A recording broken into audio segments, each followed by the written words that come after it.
Hey guys, welcome back to definite visibility part 3. సముద్రంలో ఇలాంటి సమయంలో షిప్ని ఎలా నడుపుతారో తెలియాలంటే వీడియో చివరి వరకు చూడండి. ఆల్రెడీ ఈ వీడియో మీద 2 పార్ట్స్ చేశాను. ఒకవేళ మీరు చూడకపోతే వెంటనే వెళ్ళి చూసి లేట్ చేయకుండా వీడియోని స్టార్ట్ చేసేద్దాం.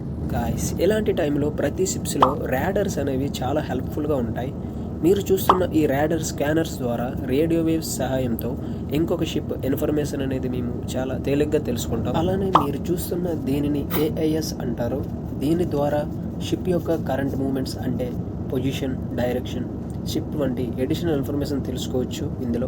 అలానే వేరే షిప్ వాళ్ళతో మాట్లాడాలంటే మీరు రేడియోలో కనిపించే వీటిని ఎక్కువగా షార్ట్ రేంజ్ కమ్యూనికేషన్స్ అంటే షిప్ టు షిప్ అలానే షిప్ టు షోర్ వాళ్ళతో మాట్లాడడానికి ఎక్కువగా యూజ్ చేస్తారు. అలానే ఇలాంటి టైంలో ప్రాపర్ లుకౌట్ అయితే చేయాల్సి ఉంటుంది. వేరే షిప్స్ యొక్క నావిగేషన్ చాలా సిగ్నల్స్ షార్ప్ గా లుకౌట్ చేయాలి. ఇలాంటి సిచ్యువేషన్స్ నెగ్లెక్ట్ చేస్తే షిప్ టు షిప్ కొలిజన్ అంటే షిప్ యాక్సిడెంట్స్ వంటివి జరుగుతాయి. అలానే షిప్ గ్రౌండింగ్ అవడం అంటే షిప్ మీరు ఫోటోలో చూసిన విధంగా బయటికి రావడం అని అర్థం. చూసారు కదా ఫ్రెండ్స్ మొత్తానికి వీడియోని. ఈ వీడియో మీకు ఇన్ఫర్మేటివ్గా అనిపిస్తే లైక్ చేయండి. అలానే మరిన్ని ఇంట్రెస్టింగ్ వీడియోస్ కోసం సబ్స్క్రైబ్ చేసుకోండి.